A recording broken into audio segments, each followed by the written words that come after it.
Achei que estava na hora de essa classe ter alguma classe. Hoje em dia, na verdade, os cientistas são uma gente bastante formal. É muito raro ver um cientista vestido assim. Mas no século XIX, não era raro palestras formais proferidas por cientistas vestidos a rigor. Em nenhum outro lugar isso era mais verdade do que na famosa Royal Institution. Tenho aqui um quadro que foi feito em meados do século XIX. Esta palestra foi imortalizada num quadro porque contou com a presença do Príncipe de Gales. O Príncipe de Gales, que era no fim o Príncipe da Royal Institution, provavelmente um desses aí na primeira fila. Mas a razão pela qual essa palestra merece ser lembrada hoje não é devido à presença do Príncipe de Gales, mas sim pelo fato dela ter sido proferida por Michael Faraday. De fato, foi uma palestra como essa há quase 200 anos que o jovem Michael Faraday ficou tão arrebatado com a ciência que decidiu abandonar uma promissora carreira de aprendiz de encadernador. Mas nessa série de palestras houve um homem que causou uma impressão duradoura com toda a tradição. Seu nome era Charles Wheatstone, e ele foi uma figura importante no esforço de fazer da eletricidade algo prático. Este é o nosso assunto de hoje.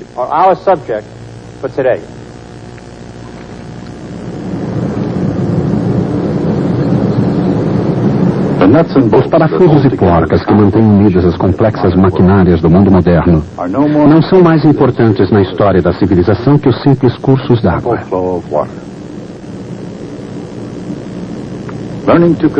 O controle e o aproveitamento do fluxo de água foi um ingrediente crítico no desenvolvimento da civilização.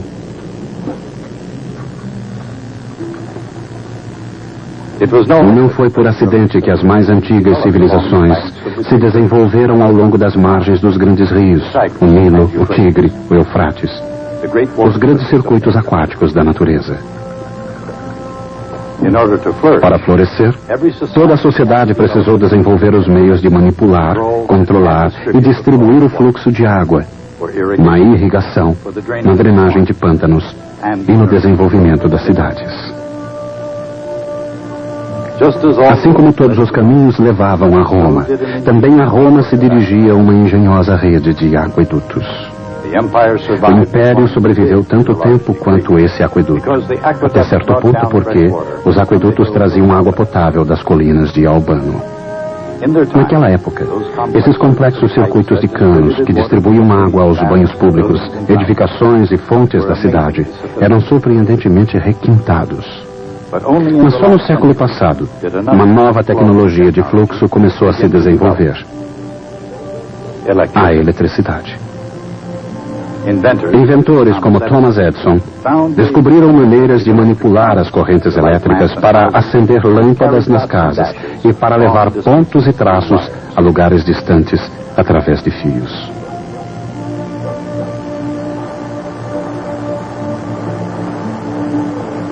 Também encontraram maneiras de produzir e distribuir a eletricidade em redes cada vez mais complexas. Mas desde a época em que a estação de iluminação de Edison constituía a primeira usina de energia do mundo, os técnicos desenvolveram maneiras muito mais sutis de usar o fluxo de eletricidade. Hoje, um único chip de computador contém um circuito elétrico tão complexo quanto o mapa de toda uma cidade. E, em princípio, a própria existência de uma grande cidade como Los Angeles depende de uma grande quantidade desses circuitos. Los Angeles é naturalmente muito mais do que uma autoestrada. Mas sem um milagre de engenharia, ela não seria mais que um vilarejo empoeirado entre o deserto e o mar. Esse milagre é o Departamento Metropolitano de Águas. Projetando circuitos aquáticos ou elétricos, o departamento controla o fluxo das correntes. 163 mil metros cúbicos de água por hora fluem através do aqueduto do rio Colorado em direção da bacia de Los Angeles. 1,3 ampere de corrente elétrica flui através desse fio de cobre. Assim como a água torna possível a vida, o fluxo de eletricidade torna possível a luz. A intensidade da luz depende da intensidade da corrente, que é medida em amperes. 1 ampere é 1 coulomb de carga elétrica por segundo fluindo através de um circuito. Em outras palavras, a corrente elétrica I é a vazão do fluxo da carga elétrica, Q. Em qualquer momento, essa corrente é a mesma em todo o fio, pois a carga elétrica, assim como a água, não é criada nem destruída ao longo do curso. Ela simplesmente se mantém fluindo. Enquanto os rios correm há milhares de anos, a eletricidade foi basicamente um campo estático até 1800. Foi nesse ano que Alessandro Volta deu um passo à frente e inventou a bateria. Essa nova fonte de energia, a pilha voltaica, possibilitou um fluxo contínuo de eletricidade e abriu as comportas do progresso. Com elas, Sir Humphrey Davy logo extrairia metais novos e brilhantes, sódio e potássio, dos sais comuns soda e potassa. Poucos anos depois, Hans Christian Ørsted desviaria uma agulha magnética utilizando apenas a corrente de uma pilha voltaica, descobrindo assim o eletromagnetismo. Mais tarde, no século XIX, Thomas Edison utilizou o fluxo contínuo da corrente elétrica produzida por uma pilha voltaica para desenvolver a primeira lâmpada elétrica. Ele utilizou também essa corrente para aperfeiçoar um aparelho inventado por outras pessoas, o telégrafo. Muito antes, Carl Friedrich Gauss observara o potencial embutido na experiência do desvio da agulha da bússola de Ørsted. Um interruptor elétrico ligado num certo local poderia fazer um ímã se mover em outro lugar. Logo outros chegariam à mesma conclusão. O telégrafo concretizava a promessa de comunicações a longa distância quase instantâneas. Mas no início, a promessa de chamadas a longa distância não durou muito. Depois de percorrer uns poucos quilômetros, o sinal era muito fraco para ativar o dispositivo magnético. Esse problema foi resolvido por Charles Whetstone, um fabricante de instrumentos musicais e estudante de acústica. Ele encontraria a solução desse dilema nos escritos quase ininteligíveis de um obscuro professor alemão chamado Georg Simon Ohm. O que Ohm previra com o raciocínio matemático abstrato, Whetstone demonstrou através de experiências. O sinal pode ser mantido na mesma intensidade se a voltagem for aumentada na mesma proporção do aumento da distância. Whetstone comprovou a lei conhecida como a lei de Ohm. Para fazer uma corrente fluir através de um material condutor, é necessária uma voltagem.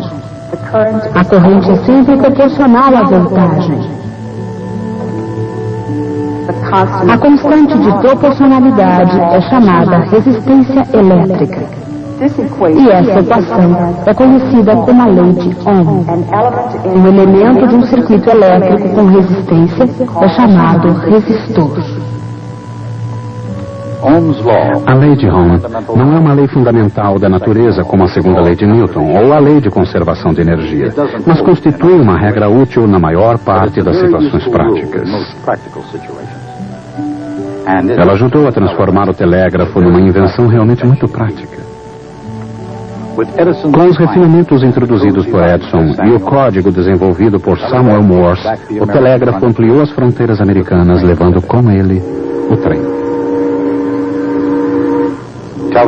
Os fios do telégrafo acompanhavam os trilhos e a informação que transmitiam era essencial ao funcionamento tranquilo de todo o sistema ferroviário. Não que não tenha havido resistência à utilização dessas duas invenções. As pessoas diziam que a eletricidade era perigosa, enquanto outras diziam que as altas velocidades que os trens eram capazes de desenvolver, os seres humanos não conseguiriam respirar. Mas o progresso não foi detido.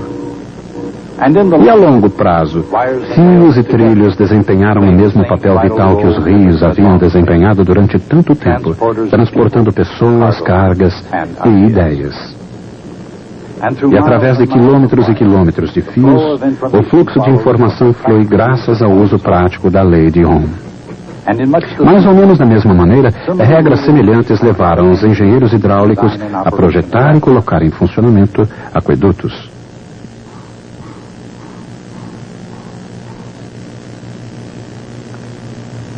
Aqueles engenheiros já sabiam há muito tempo que a vazão com que a água flui através de um cano depende de uma série de fatores. Do declive do terreno e da pressão aplicada, do comprimento e do diâmetro do cano, e da viscosidade e da densidade da água. Numa analogia precisa, a intensidade da corrente elétrica que flui através de um resistor depende da diferença de voltagem dele, da sua espessura e do comprimento, e do material do que é feito. A resistência R de um resistor elétrico é proporcional ao seu comprimento R. Inversamente proporcional à sua área A e proporcional à sua resistividade RS, isto é, à sua tendência de inibir o fluxo de elétrons. Essa tendência de resistir está presente em todos os materiais, embora em diferentes graus. Quando se acrescenta resistores a um circuito, um após outro, o efeito é o mesmo de se fazer um resistor mais comprido. A isso se dá o nome de resistores em série. Quando se colocam resistores lado a lado, aumenta-se a área através da qual a corrente pode fluir. Esses são chamados resistores em paralelo. Sua resistência é menor do que a de cada um isoladamente. O mesmo se aplica à água. Reunir pedaços de cano em série equivale a fazer um cano mais longo, aumentando a resistência ao movimento. Mas se os canos são colocados lado a lado, eles podem transportar mais água, mais facilmente. E esses canos em partículas transportam uma grande quantidade de água, elevando-a a 500 metros acima do Rio Colorado, até o ponto em que pode descer para Los Angeles. No entanto, como a represa e a estação de bombeamento foram projetadas para transportar essa enorme quantidade de água, o projeto encontrou forte resistência, especialmente no Arizona, o estado que se encontra do outro lado do rio. No dia que teve início a sua construção, em 1934, a milícia do estado do Arizona ocupou as margens do rio com rifles e outras armas de fogo. Neste caso, o motivo da resistência era claro. O fluxo de progresso da Califórnia era feito às custas do futuro do Arizona. Mas o que dizer da resistência natural ao progresso dos elétrons? Qual a natureza da resistência elétrica? Sob a influência de um campo elétrico, os elétrons se movem através de um metal, assim como uma bola de gude cai através de um fluido viscoso. Se não encontrasse resistência, elas acelerariam livremente como um corpo caindo no vácuo. Em virtude da resistência, no entanto, elas se movimentam em média com velocidade constante. A resistividade é como a viscosidade. Quanto maior a resistividade de um material, mais lentamente uma partícula se movimentará através dela. Mas o que reduz a velocidade dos elétrons? Em outras palavras, num condutor, o que resiste ao fluxo da eletricidade? No interior de um metal, os elétrons se movimentam constantemente em todas as direções. Aqui, alguns deles são representados como pontos. Eles se movimentam através do metal como se esse fosse uma molécula gigante. Esse tipo de fluxo não encontra qualquer resistência, nem cria um fluxo global de um lado para o outro. Nessas condições, o condutor se encontra num estado de equilíbrio eletrostático. Não há campo elétrico no seu interior, nem diferença de voltagem entre as duas extremidades. Mas se uma bateria faz uma corrente elétrica fluir, o equilíbrio é destruído e um campo elétrico é criado dentro do condutor.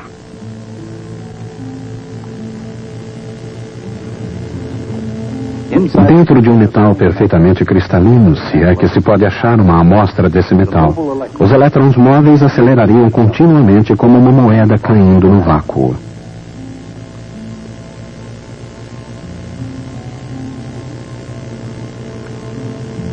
Mas no mundo real, os cristais não são perfeitos. Eles possuem defeitos e impurezas, e seus átomos vibram devido à energia térmica.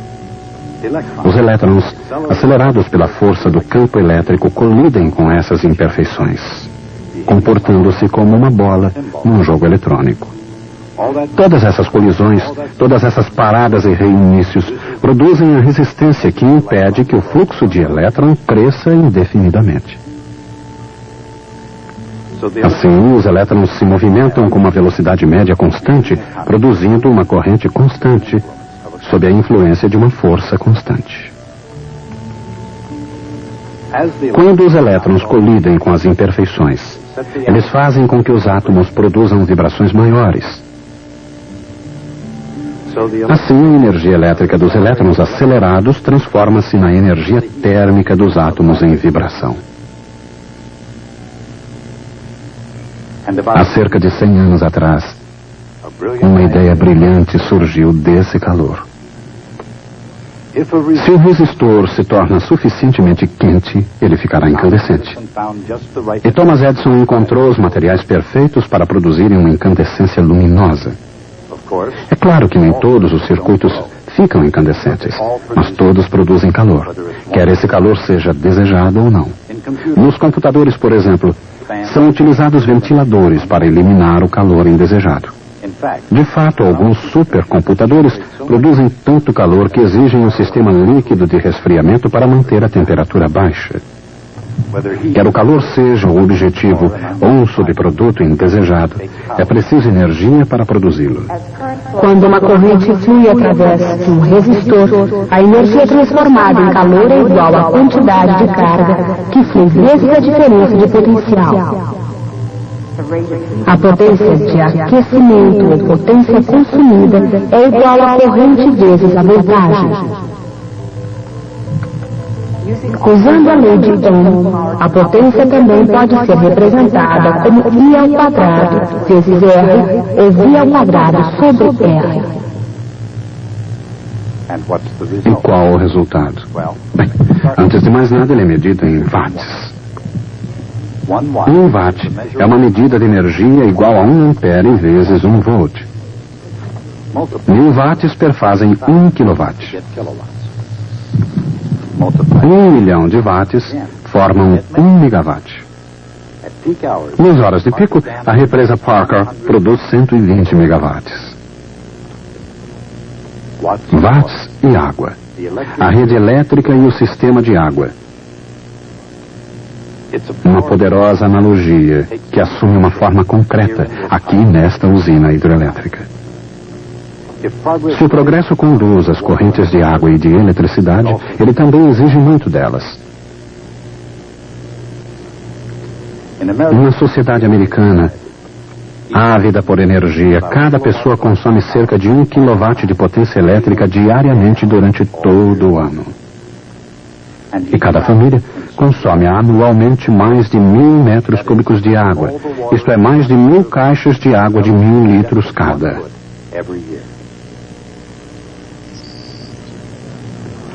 Para fazer chegar tanto a água quanto a potência aos consumidores, os engenheiros precisam, antes de mais nada, dominar a arte e a ciência do projeto de circuitos. Os elementos comuns aos circuitos elétricos elementares são fios e interruptores, bateria, resistores e capacitores.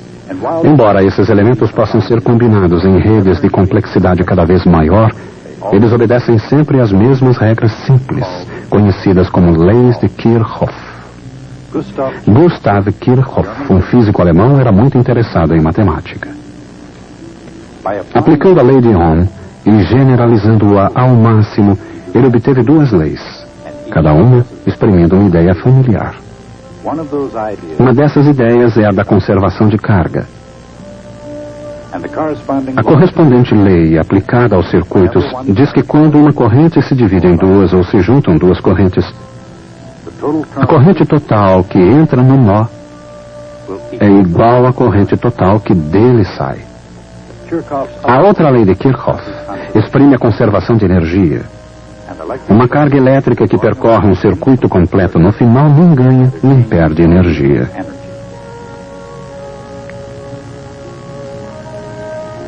Consideremos uma carga elétrica no espaço não confinado a um circuito.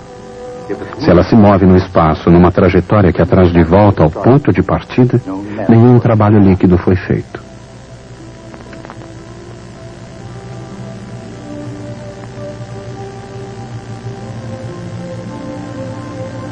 O potencial elétrico, ou voltagem, pode subir ou descer, mas ele volta sempre ao nível de origem. O mesmo ocorre no interior de um circuito. Observem que uma integral ao longo de uma trajetória fechada possui uma mutação especial, um sinal de integração com o circuito nele. Assim, no caso especial de um circuito elétrico, toda a voltagem sobe graças a baterias e capacitores carregados, e toda a voltagem cai devido a correntes que atravessam os resistores, resultando finalmente em variação nula da voltagem. Usando apenas essas duas leis, os engenheiros analisam os circuitos mais complexos. Para dar apenas um exemplo simples, consideremos um capacitor ligado a um resistor e a uma bateria. Mesmo quando o capacitor está carregado, o aumento total da voltagem equivale à queda total em todo o circuito. Um capacitor, num circuito elétrico, armazena carga, mais ou menos da mesma forma como um reservatório armazena água para uso futuro. E é preciso tempo para encher ou esvaziar um ou outro. Quanto tempo? Isso depende, naturalmente, do tamanho do reservatório e do grau de resistência que a água encontra para fluir até ele. Quanto maior o reservatório e quanto maior a resistência, mais tempo será necessário. O mesmo se pode dizer da carga que escoa de um capacitor. Aplicando-se as leis de Kirchhoff, descobrimos que o tempo é igual à capacitância vezes a resistência. Naturalmente, não existem planos imediatos para se drenar o lago Havasu. Com a mesma velocidade com que a água é drenada, para matar a sede de Los Angeles, a neve das montanhas distantes derrete para alimentar o Colorado, que, por sua vez, enche novamente o reservatório como parte de um ciclo global, que conserva a quantidade de líquido, assim como os circuitos elétricos conservam a carga. Assim, a noção de progresso é acrescentada ao princípio de conservação, provando, talvez, que quanto mais as coisas mudam, mais elas permanecem as mesmas. A civilização ainda depende das correntes, embora a elas tenha se somado o fluxo da eletricidade. A cidade moderna, da mesma forma como Roma antiga, depende e tem suas atividades limitadas pela capacidade de canalizar e distribuir essas correntes.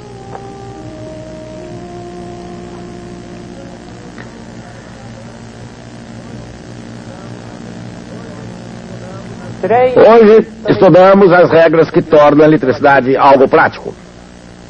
Elas foram elaboradas pela primeira vez por pessoas como Ohm, Kirchhoff e Charles Wheatstone. Wheatstone era reverenciado pelos colegas daquela época, mas era desconhecido do público. Era um homem muito acanhado e de uma timidez mórbida perante qualquer público, exatamente como eu. Na verdade, esta foi a causa e o motivo pelo qual ele conseguiu mudar a tradição das palestras públicas da Royal Institution. Aparentemente, numa noite de 1846, Charles Wheatstone deveria dar uma palestra pública. Mas na última hora, com o público já sentado no auditório, Wheatstone entrou em pânico e fugiu e não ficou ninguém para dar a palestra. Foi então que Michael Faraday apareceu e deu uma brilhante palestra de improviso, durante a qual afirmou que a luz talvez fosse alguma espécie de distúrbio causado pela eletricidade e pelo magnetismo, uma ideia que se revelaria correta muitos anos depois. Essa tradição de palestras públicas da Royal Institution continua até hoje. Todas as noites de sexta-feira, às 8 horas e ponto, o renomado cientista, vestido assim formalmente, ocupa seu lugar em frente a uma requintada plateia para proferir uma palestra sobre os últimos desenvolvimentos da ciência. Mas, durante a meia hora que antecede a palestra, esse cientista permanece trancado num pequeno aposento, para que não se repita o caso de Wheatstone no último minuto. É por isso que fui trancado nesse aposento até o início dessa minha palestra. Veja na próxima vez.